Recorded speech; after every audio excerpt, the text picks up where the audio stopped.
Bijnor wine से मैं हूँ ललिता राजपूत। और दोस्तों, आज आप देख सकते हैं, आज हम आए हुए हैं एक बहुत ही सिद्ध स्थान पर, जो कि महाभारत कालीन इतिहास से जुड़ा है और बहुत ही रोचक इतिहास है यहाँ का। और यहाँ मैं बता दूं कि यहाँ ये पूरे भारतवर्ष का इकलौता एक ऐसा स्थान है जहाँ पर पश्चिम की ओर गंगा बहती थी और बहती है अब भी। छोटा सा है वो स्थान जहाँ बह रही है, वो हम आपको दिखा देंगे। तो आज हम आए हुए हैं हरिद्वार के पास ही एक छोटा सा गांव है पचौली।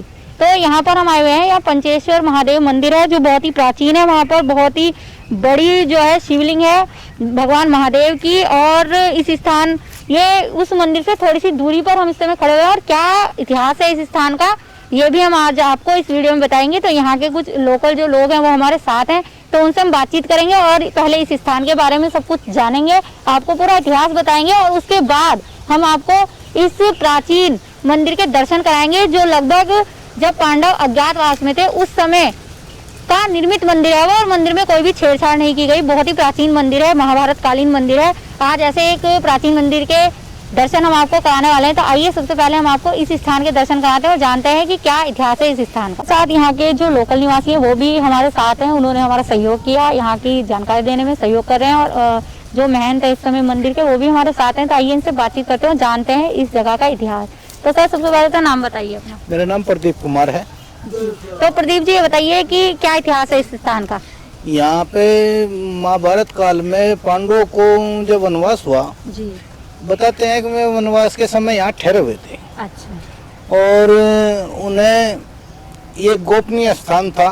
यहाँ पास से गंगा बहती है, पश्चिम पूर्व से लेके पश्चिम की ओर ये गंगा बहती है, पश्चिम बेणी गंगा इसको बोलते हैं जी। यहाँ पांडव रहे हैं। ये 5 पीपल के पेड़ थे, उनमें से एक पेड़ अभी खड़ा हुआ है। जी जी जी। वहाँ शिव की उन्होंने पूजा की है। सारे गिर थे तो पूजा है। हाँ। ये शिव की पूजा उन्होंने की यहाँ पांडव ने रह के। अच्छा। और यहाँ से ही पूरे भारतवर्ष में पंचलेश्वर महादेव मंदिर के नाम पे, जो पश्चिम को गंगा बह रही, उसी के नाम पे एक भारत में यही एक ऐसी गंगा है जो पश्चिम की ओर बहती है जी। अच्छा, तो सर हमने सुना है कि यहाँ पर सोने की सीढ़ियाँ भी हैं कहीं पर। हाँ जी, हाँ। यहाँ पे 5 पैड़ी है सोने की सीढ़ी। कहीं आसपास में है, देखी तो हमने वो कभी है नहीं, लेकिन सुने हमारे बड़े बड़े बुजुर्ग बताते हैं वो यहीं कहीं आसपास में है। अच्छा अच्छा। यहाँ से यहाँ तक की इस दूरी है, ये करीबन आधा किलोमीटर में ही में पैड़ियाँ हैं। अच्छा, कहीं ना। तो दोस्तों देखिए, पश्चिम बहनी गंगा है यहाँ पर।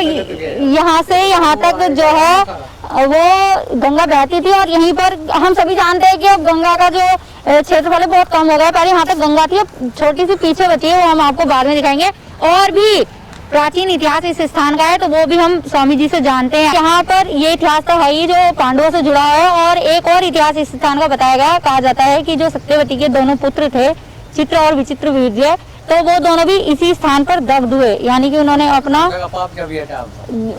उन्हें कोई मनसा का पाप हो गया था। क्या कहानी है ये हम नहीं जानते, तो हम स्वामी जी के मुँह से ये कहानी सुनते हैं। और यहाँ का ये दूसरा इतिहास जो है वो भी आपके। वो एक कमरे में उनको रात्रि में कथा सुनाते थे, धार्मिक कथा। तो कथा सुनते सुनते एक दिन रात्रि में उनका पैर धरती पर कथा से उतर गया। तो उनकी मौसी सोने के बाद उन्होंने सोचा भाई मौसी तो सो गई, अब कथा बंद कर दें, लेकिन मौसी का पैर नीचे उतर गया, ये भी गलत हो गया। तो उन्होंने पुस्तक को बीच में देखा ऐसे, और पैर सीट पर रख कर उनका पैर उस पर रख दिया पलंग को, और वो सो गए।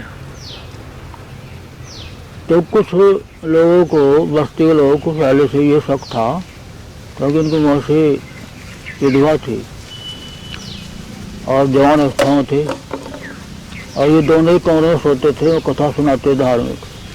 तो लोगों ने, समाज के लोगों ने ये अफवाह फैलाई कि इनका जो संबंध है वो अवैध है, गलत है। हाँ। तो उस पर उनके जो 2 लड़के थे, उनकी मौसी के चित्र विचित्र, उनको उकसाया उन लोगों ने। कहने भाई अच्छा नहीं हो रहा, ये बहुत बुरा हो रहा है, इसको तुम ठीक ठाक करो या इन्हें दंड दो। तो उसमें लड़कों ने एक मोरी उसमें कर ली किसी तरह से, कमरे में मोरी करके, और उन्होंने देखा, देखने के लिए उसको। हाँ, चेक किया, कई रात्रि तक चेक किया। तो बस उनका यही काम था कि कथा सुनाई धार्मिक और अपना सो गए, और कोई काम नहीं। तो वो गंगा फटर भीषण जो थे उनके दूसरी नर्सिक तो थे ही, लेकिन राजकाज का जो कार्य था जी जी वो उन्हीं के पास था। हाँ जी कचहरी लगी तो कचहरी में भी गए अपना फर्सन लेकर, जी और भी दुनिया बहुत थी। जी तो सभी के बाद वे रह गए। गंगा फटर भीषण ने कहा, भाई तुम क्यों बैठे हो? तो सब मैं देख रहा हूँ तुम सर से पहले आए और अब तक तुमने कुछ नहीं बताया, क्या बात है? पहले महाराज अगर किसी को इस प्रकार की बात में कोई शक हो जाए और वो शक हो गलत, तो उसका उदाहरण कैसे होगा? हाँ, उद्धार कैसे होगा? हाँ, वो बोले भाई इसका उदाहरण तो ये है कि मैं शास्त्र देखूंगा, आज शास्त्र देख कर और मैं फिर कल आइएगा, कल बताऊंगा। तो कल को फिर कचहरी लगी, मैंने देखा अपने शास्त्र में, तो उसमें यही लिखा पाया कि पश्चिम वाहिनी गंगा हो और 7 बरगद के पेड़ हो, श्रीफल के पेड़ हो, और जी गौरों के आरण्य हों और उन आरण्यों इकट्ठे करके और उनमें जल को खत्म हो, तो तब जाकर इसका उद्धार हो इस पाप से। तो ये जगह है वो, यहाँ 7 श्रीफल के पेड़ थे, पश्चिम वाहिनी गंगा है। और देख रहे पश्चिम को बह रही है। हाँ हाँ, पश्चिम को ही बह रही है। अच्छा, बहुत समय के बाद जब तो पांडवों का जन्म नहीं था, जी जी तो द्रौपदी को लाए यहाँ पे।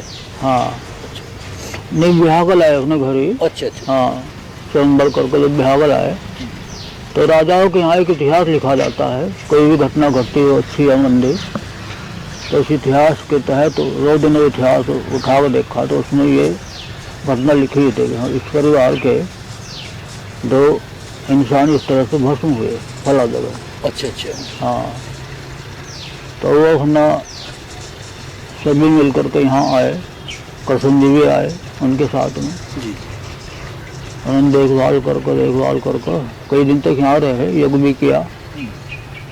तो उनके सामने जो स्वयं शिवलिंग है अंदर, जी जी ये कृष्ण जी ने अपने करामात से प्रकट किया धरती में से ही। अच्छा अच्छा हाँ, और प्रकट करके अपना थोड़ा महल मकान भी बना दिया और फिर वे चले गए यहाँ से। अच्छा, मतलब सुख पूजा आरंभ उन्होंने की थी यहाँ पे। हाँ यहाँ से द्रौपदी भी आई। हाँ, द्रौपदी आई उनके साथ में। द्रौपदी भी आई, उन्होंने वनवास काटा यहाँ। हाँ, वनवास के समय आए में लोग, उन्होंने अपना वनवास काटा और जब ये मंदिर का निर्माण तब हुआ यहाँ। हाँ जी, ये शिवलिंग जो है किसी पत्थर का बना हुआ नहीं, हाँ जी किसी का मोहल्ला लगा हुआ नहीं, हाँ जी ये खुद ही प्रकट हुआ खुद ही प्रकट। जब यहाँ आए हाँ जी हाँ जी। उनकी करामात से। अच्छा, मंदिर तो बाद में बना, पांडवों ने हाँ। ये अर्जुन ने बनवाया, युधिष्ठिर ने बनवाया मंदिर तो। जी जी जी, अज्ञातवास के समय। हाँ, चित्र विचित्र अब हाँ। दादा परदादा थे वो पहले ही यहाँ सीखो गए। तो वो यहाँ पर बहुत कम लोग हमें मिले जो इतिहास अच्छी तरह बता सकते हैं, लेकिन एक महाराज जी मिले, उन्होंने बहुत अच्छा इतिहास बताया जिसका हमें भी जानकारी नहीं है। उन्होंने भी यही बताया कि वो अपनी जो मौसी थी उनकी सेवा किया करते थे, भीष्म पितामह, और जब वो एक ही कमरे में रहते थे वो उनकी सेवा करते थे। लेकिन ये समाज है, समाज अच्छा कभी नहीं सोचता, हमेशा वो बुरा ही सोचता है। तो उन्होंने उनके बारे में गलत गलत भ्रांतियां फैलाई और जो उनके पुत्र थे चित्र विचित्र, उनके मन में भी गलत बातें आ गई और उन्होंने अपने मन से उन पर जो है शक किया और इस संदेह किया उन्होंने। जब उन्होंने देखा था ऐसा कुछ भी नहीं मिला तो उन्हें बहुत ही पछतावा कि हमने अपने मन से पाप किया है। एक तो कर्म से पाप होता है दोस्तों, एक होता है मन से पाप।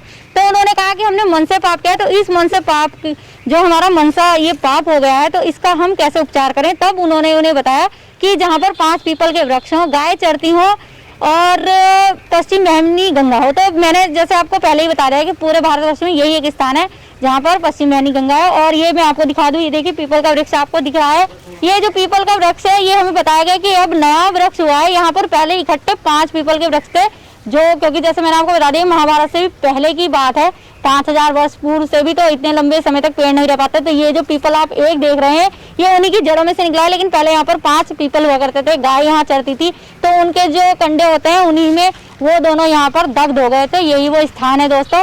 और बाद में भगवान श्री कृष्ण ने यहाँ पर जब द्रौपदी ने ये इतिहास पढ़ा कहीं पर तो उन्हें बड़ा दुख हुआ और वो इसी स्थान पर आई अपने 5 पतियों के साथ, पांडवों के साथ। और श्री कृष्ण ने यहाँ पर जो यहाँ पर अभी हम आपको मंदिर में दर्शन कराएंगे, शिवलिंग बहुत ही अच्छा शिवलिंग है, तो वो प्रकट किया गया श्री कृष्ण द्वारा। आपको मंदिर के भी दर्शन कराएंगे, अभी बहुत ही अच्छा मंदिर है, पूरे मंदिर के दर्शन कराएंगे। आइए दर्शन लाभ लीजिए। लेकिन पहले मैं आपको दिखा दूं तो यहाँ पर चित्र विचित्र जो है दग्ध हुए थे, तो इसीलिए यहाँ पर देखिए उनकी माड़ी बनाई गई है इस स्थान पर। जो ग्रामीण लोग हैं उनके द्वारा तो ये माड़ी बनी है चित्र विचित्र की।